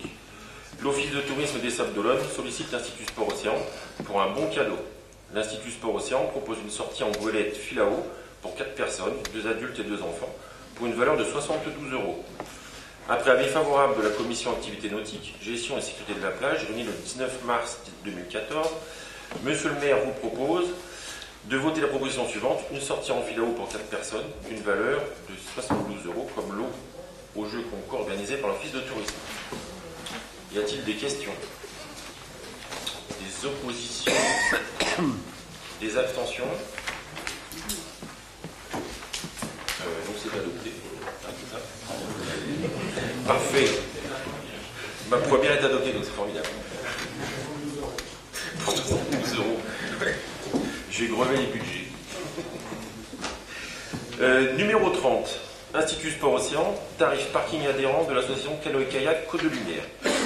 Dans les cadres de ses activités pirogue et aviron, l'association Canoë-Kayak Côte de Lumière sollicite la ville des Sables d'Olonne pour un tarif préférentiel pour le stationnement des embarcations de leurs licenciés sur le parking de la base de mer, au même titre que les adhérents des sports nautiques sablés. La commission activité nautique, gestion et sécurité de la plage, réunie le 19 mars 2014, avait donné un avis favorable pour une réduction de 20% sur le tarif de location d'un emplacement catamaran sur présentation de la licence de l'année en cours. Monsieur le maire vous propose donc de retenir cet avis et de voter la réduction de 20% pour le stationnement des embarcations, pirogue ou aviron, des licenciés de l'association Canoë-Kayak Côte de Lumière. Y a-t-il des questions? Des abstentions? Des oppositions? Non? Et bon, on continue. 31. J'en ai 39, hein, donc c'est bon. Jusqu'à 39, pardon. Institut Sport Océan, tarif activité nautique Longe-Côte. Dans les cadres de ses actions de développement du nautisme, l'Institut Sport Océan souhaite proposer une activité longe-côte, sport qui consiste à marcher le long de la côte, de la plage, avec de l'eau jusqu'à la taille, en s'aidant ou non d'une pagaie pour avancer. Projet orienté vers le maintien de la forme, la convivialité, le partage en groupe de 10 à 12 personnes, pour un public local et touristique, de 40 à 65 ans, en saison et hors saison. La commission activité nautique, gestion et sécurité de la plage, réunie le 19 mars 2014, souhaite proposer un tarif forfaitaire en complément d'un tarif à l'unité. Après avis favorable de la commission, monsieur le maire vous propose par conséquent de voter le tarif suivant, forfait 10 séances, d'une durée d'1h30 chacune, de 80 €. Oui. C'est quoi également, exactement? C'est 80 € pour marcher dans l'eau, c'est ça? Oui, c'est cela. Avec une combinaison pour les périodes fraîches et une pagaie s'il y a trop de courant. Il y en a qui ont marché sur l'eau, jadis. Là, ça reste dans l'eau pour l'instant. C'est un début, hein. C'est un début, c'est comme ça qu'on commence. Non, c'est pagaie. Donc je prends, enfin, pour information, on avait organisé au niveau de l'ISO une présentation de l'activité pour les personnels de la mairie. Et nous continuerons à proposer des activités pour la découverte du milieu marin sur les différents supports tout au long de l'année pour le personnel communal et les élus s'ils le souhaitent. Y a-t-il des oppositions? Des volontaires déjà. Allez, on met le marée haute ou la marée basse? Ça dépend de l'activité. Constructive qui démarre. J'en étais où? Donc des oppositions. 31. Non. On passe à la 32. On va faire un lot. Institut Sport Océan, tarif commercial, secteur nautique. Dans les cadres des actions de promotion des activités du secteur nautique de l'Institut Sport Océan, la commission des activités nautiques, gestion et sécurité de la plage, réunie le 19 mars 2014, a soutenu la proposition de l'Institut Sport Océan pour une journée porte ouverte, envisagée le 10 mai 2014. Dans le cadre de cette démarche, la commission avait proposé d'accorder une réduction de 15% sur l'inscription au stage de voile. Monsieur le maire vous propose cette proposition est d'accorder une réduction de 15% valable sur les inscriptions réalisées le 10 mai pour les stages de voile organisés pendant la période du 7 au 11 juillet et du 25 au 29 août 2014. C'est effectivement, juste pour information, c'est que c'est les périodes un peu creuses de la saison. C'est pour essayer de remplir au maximum les stages de voile à cette saison. Y a-t-il des questions? Des oppositions? Des abstentions? Adopté, monsieur le maire. Numéro 33. Je vous félicite. Institut Sport Océan. Ça se complique. Tarif activité nautique, web marketing. Dans le cadre de ses actions de développement, l'Institut Sport Océan est associé depuis 2012 à la Ligue de voile des Pays de Loire dans une démarche web marketing, avec les objectifs suivants. Construire et s'approprier une culture commune marketing et web marketing. Améliorer la présence sur Internet et les actions web marketing des activités nautiques. Adapter et innover dans les offres et les services proposés pour capter de nouveaux clients. Mieux connaître les attentes des clientèles touristiques. Adapter, innover dans les offres et les services proposés. En 2014, le web marketing met en place un plan de communication sur le thème de la famille. À ce titre, l'Institut Sport Océan participe en offrant 6 sorties en golette Filao pour 4 personnes. Donc il est proposé, vu que c'est 72 € par sortie, d'accorder l'offre suivante, 6 sorties pour 4 personnes, représentant un montant de 432 €. Y a-t-il des oppositions? Des questions d'abord? Des oppositions? Donc c'est adopté. Numéro 34. Institut Sport Océan, tarif activité nautique, toute voile dehors. Dans le cadre de ses actions de développement du nautisme, l'Institut Sport Océan souhaite continuer l'activité nautique toute voile dehors. Cette activité en partenariat avec la région Pays de Loire encourage la pratique de la voile chez les jeunes Ligériens. Cette activité insiste sur le respect de l'environnement maritime, gestion des déchets à bord, connaissance des espèces naturelles, développement durable. Une grande part est accordée à la responsabilisation et au respect des règles de sécurité en mer, code de la navigation. Il permet d'apprendre et de mieux comprendre le sens marin, observation générale du climat, marée, courant, vent. Il est donc proposé une augmentation de tarifs comme suit, de passer de 19 € à 19,12 € pour les participants. Donc, y a-t-il des questions, des oppositions, des abstentions? Adopté. Numéro 35. Institut Sport Océan. Vente ambulante sur les plages. Par délibération en date du 28 janvier 2013, numéro 15, le conseil municipal a arrêté le tarif de la redevance autorisant la vente ambulante pour la saison estivale sur les plages des Sables d'Olonne au montant de 636 €. Il est proposé d'augmenter ce tarif de 2% et de le fixer à 649 € pour la période du 1er avril au 30 septembre 2014. Tarif forfaitaire par vendeur. Y a-t-il des questions? Des abstentions, des oppositions? Adopté. Numéro 36. Institut Sport Océan. Subvention aux manifestations nautiques. Les associations nautiques sablaises ont sollicité la ville des Sables d'Olonne pour une contribution financière à leur manifestation 2014. Pour finaliser ce partenariat, il est proposé au conseil municipal d'arrêter le montant des subventions suivantes. Les Sables, les Açores, les Sables, donc en classe mini, aller-retour juillet 2014, 30 000 €. Olona Cup, organisé par le SNS, 12 au 14 juillet 2014, 2 000 €. Coupe de France de surf, organisée par Olona Surf Club, le 27 et 28 septembre 2014, 2 000 €. Championnat de France de wave ski, organisé par le CKCL, 30 octobre au 2 novembre 2014, 4 000 €. Traversée de la baie avec palme, organisée par le CAPS, qui avait lieu ce week-end, le 26 avril 2014, 400 €. Et la Vendée Va, organisée par le CKCL, du 29 au 31 mai, 6 000 €. Donc, il vous est proposé d'autoriser le maire et son représentant à signer des conventions avec les associations SNS, Olona Surf Club, Canoë Kayak Côte de Lumière, Club d'archéologie de plongée. Y a-t-il des questions, des abstentions, des oppositions? Adopté. Numéro 37. Institut Sport Océan. Point animation plage. Subvention accordée aux associations partenaires. Les animations sportives et éducatives du point animation plage sont mises en œuvre avec le soutien des associations locales qui apportent leur savoir-faire ainsi que leur logistique. Donc, afin de finaliser ce partenariat, il est donc proposé au conseil municipal d'arrêter les montants suivants. Pour le SEC Volleyball, le tournoi 1 500 €. Comité de Vendée de volleyball pour des tournois 500 €. Le SEC Handball pour des tournois 800 €. Le comité de Vendée de handball pour des tournois également 150 €. Pour les Tigres vendéens Étoile Chaumoise Football pour des tournois 150 €. Délégation départementale de la Croix-Rouge pour les animations information publique 200 €. Et pour le TCS Beach Tennis, tournoi 150 €. Il vous est donc demandé d'autoriser Monsieur le maire ou son représentant à signer les conventions avec les associations suivantes. SEC, comité de Vendée de volleyball, SEC handball, comité de Vendée de handball, le TVEC, délégation départementale de la Croix-Rouge et le TCS.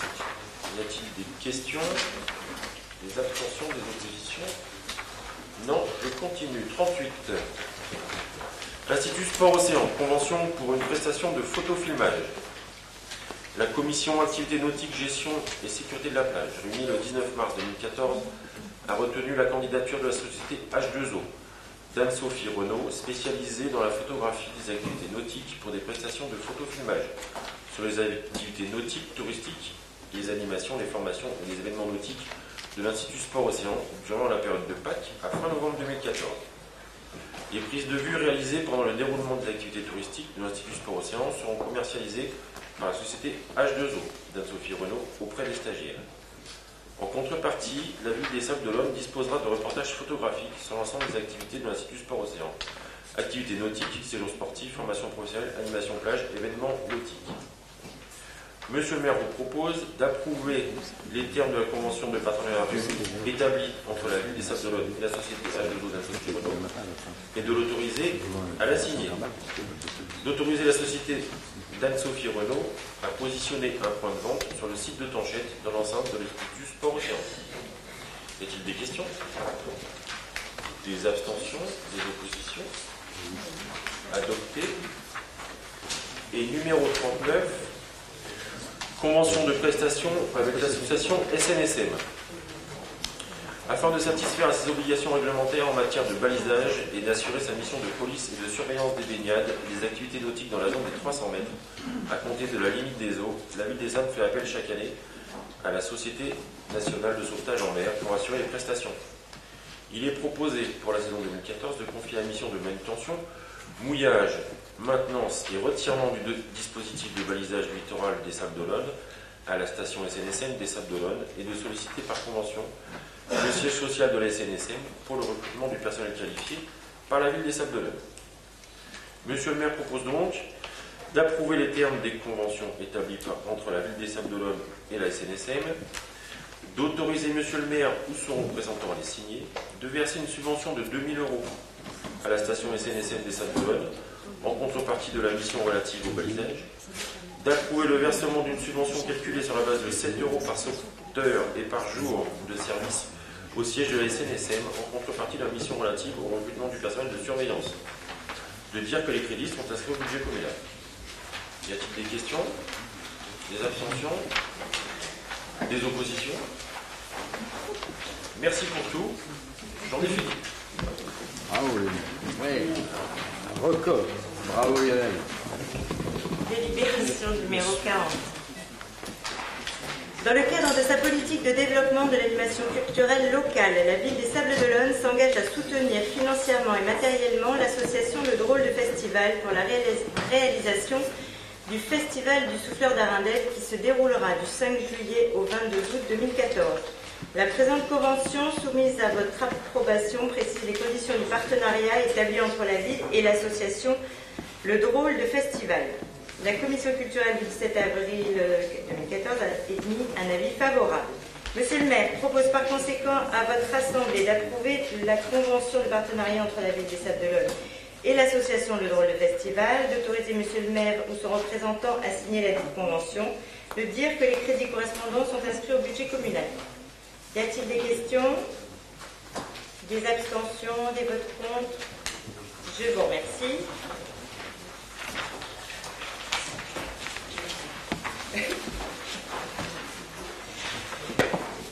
Délibération 41. L'État, ministère de la Culture et de la Communication, représenté par le directeur général de la création et le Centre national des arts plastiques, représenté par son directeur Richard Lagrange, propose de déposer pour une période de 5 ans au musée de l'Abbaye Sainte-Croix un ensemble de 30 œuvres qui seront présentées au sein des collections d'art moderne et contemporain du musée. Ce dépôt sera présenté au public lors de l'exposition inaugurale Zone sensible, la peinture renversée, du 19 octobre 2014 au 18 janvier 2015. La commission du développement culturel du 17 avril propose par conséquent à notre assemblée d'approuver ce dépôt, d'autoriser monsieur le maire ou son représentant à signer la convention de dépôt. Des questions? Juste une question, quelles sont ces œuvres? Qu'est-ce que j'en ai vu tellement? C'est une série de toiles. Il me semble. Si c'est de la peinture, ça doit être si vous voulez, on vous la remontrera. Si vous voulez, on vous la remontrera. Mais c'est important quand même de savoir ce qui correspond. Oui. C'est 30 œuvres. Non, on va vous les montrer. très intéressants, donc on vous les remontrera le 6 mai. Oui, bah c'est pour ça. Si on avait été là, vous l'êtes de l'espoir. Merci. L'erreur est humaine. C'est de l'art moderne ou... Nous n'avons plus de l'art moderne. Moi aussi, c'est de l'art moderne. C'est de l'art moderne, c'est difficile à décrire quand même. Les couleurs, il faut peut-être préciser les couleurs. Vous pouvez préciser les couleurs? C'est assez foncé. Oui, c'est assez foncé. Tu dis, madame, tu dis que ça c'est. Bon. Allez, j'ai voté, vous avez voté. Non, pardon. Des questions oubliées. Des abstentions, des votes contre. Merci. Délibération 42. Le pôle touristique international Vendée-Côte de Lumière propose un partenariat avec le musée de l'abbaye Sainte-Croix des Sables d'Olonne pour l'année 2014 portant sur une opération de communication commune au site touristique de la Côte de Lumière. Le musée de l'abbaye Sainte-Croix sera présenté au sein du pôle touristique Passe Côte de Lumière aux côtés de 17 autres sites touristiques. Le visiteur détenteur du pass mis à disposition sur chacun des sites bénéficiera d'une entrée au prix préférentiel de 4,10 €. Le prix normal est de 5,10 €. Monsieur le maire propose par conséquent à notre assemblée d'approuver la présente convention de partenariat entre le pôle touristique international Vendée-Côte de Lumière et le musée de l'abbaye Sainte-Croix des Sables d'Olonne. D'autoriser monsieur le maire ou son représentant à signer son convention. Ce pass, c'est la dernière année qu'il existe, il n'existera plus l'année prochaine. Des questions? Des abstentions? Des votes contre? Je vous remercie. Alors, délibération 43, l'avant-dernière. Donc, tarif de l'accueil de loisirs de l'Armandèche, été 2014. Supplément de camp et accueil de groupes extérieurs pendant l'été 2014 et l'année scolaire 2014-2015. Les conditions d'inscription et de paiement du centre de loisirs pour l'été sont fixées dans le règlement intérieur de celui-ci. Les tarifs doivent être fixés pour l'année 2014 afin de tenir compte de l'augmentation du coût de la vie. Monsieur le maire propose à notre assemblée d'augmenter ceux de l'été 2013 de 1%. Dans le cadre des mini-camps organisés par l'accueil de loisirs, la participation complémentaire par jour et par enfant demandée aux familles est fixée à 6,10 €. Dans le cadre de l'utilisation de l'accueil de loisirs comme lieu d'hébergement, le prix de la nuitée par personne pour l'accueil de groupes d'enfants d'autres organismes est fixé à 6,80 €. Voilà, et monsieur le maire vous propose par conséquent donc de voter cette grille de tarifs. Y a-t-il des questions? Des abstentions? Des oppositions? Merci. Délibération 44. Dans le cadre de sa politique de développement de l'animation locale, la ville des Sables d'Olonne engage un partenariat avec l'association Les Sables Traditions pour lui confier l'organisation du Gala des Reines, l'entretien des coiffes, des tenues et du coiffage. La présente convention soumise à votre approbation précise les conditions du partenariat établi entre la ville et l'association Les Sables Traditions. La commission culturelle du 17 avril a émis un avis favorable. Monsieur le maire propose par conséquent à votre assemblée d'approuver la convention de partenariat entre la ville des Sables d'Olonne et l'association Les Sables Traditions, d'autoriser monsieur le maire ou son représentant à signer la dite convention. Des questions, des abstentions, des votes contre? Je vous remercie.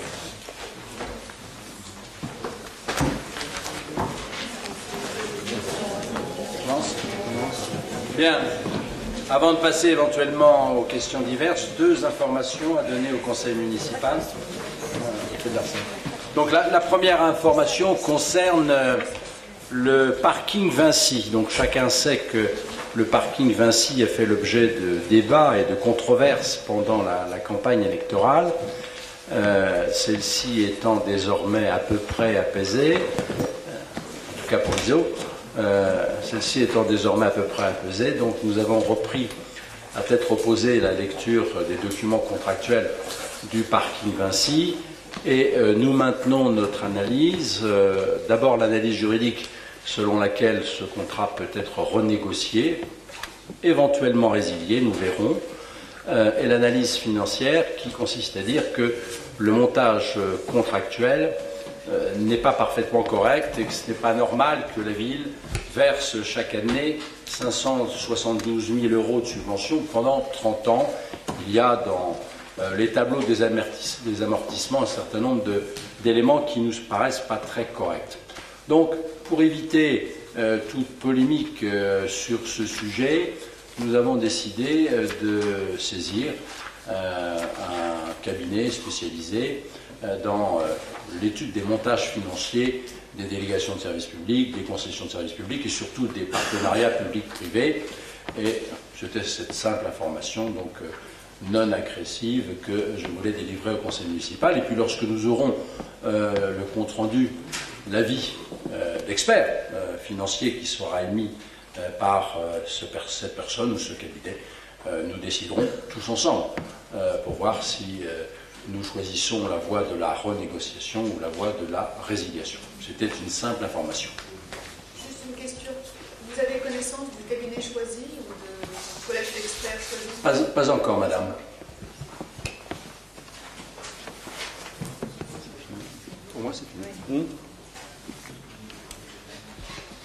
Alors, information concernant le port à sec, page 6 sur 38 du contrat qui avait été signé le 12 août 2013, était prévu la durée du contrat et les conditions résolutoires.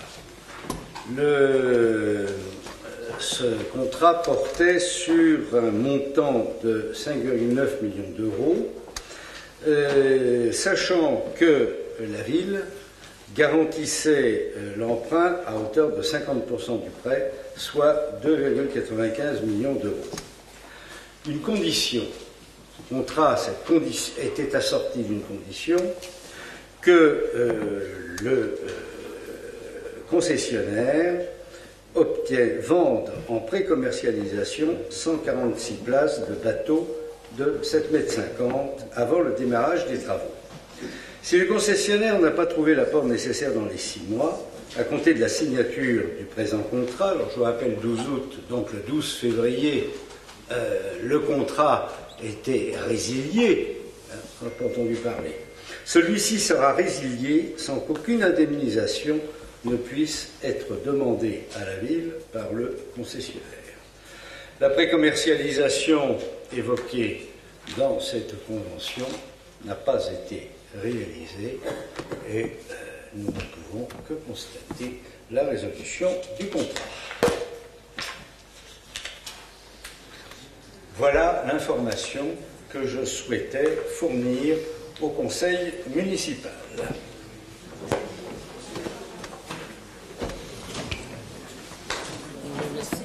On peut dire un mot? Pardon? On peut dire un mot? C'est une information. Et alors? C'est une information.